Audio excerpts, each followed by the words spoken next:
In August of 2014, after Mike Brown was shot by police officer Darren Wilson in Ferguson, Missouri, a lot of things about policing that had once been invisible to the majority of Americans suddenly jumped into view.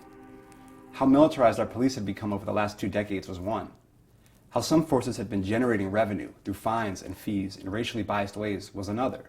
But one of the most startling things, once people started trying to analyze and make sense of police violence, was the lack of data. No organization in the government or in the mainstream press had accurate, reliable numbers tracking how many Americans are killed by police each year. So we decided to count the cases ourselves. Some of what we found is probably not surprising. We found that lots of people die at the hands of U.S. law enforcement, about 3 a day. We found that black Americans are more than twice as likely to be killed by police than white Americans. And we found that, compared to other developed nations, the U.S. was an extreme outlier. But some of what we found probably is surprising. Did you know that nearly 50 Americans have died after police used less lethal taser weapons? Or that roughly 1 in 10 people killed were in the midst of a mental health crisis? Beyond the numbers, we found untold stories. Everyone knows Mike Brown's name, but few knew about William Chapman, who died under nearly identical circumstances in Portsmouth, Virginia, in April. 3 months after we told his story, the officer who shot and killed him was charged with first-degree murder. We've also discovered trends.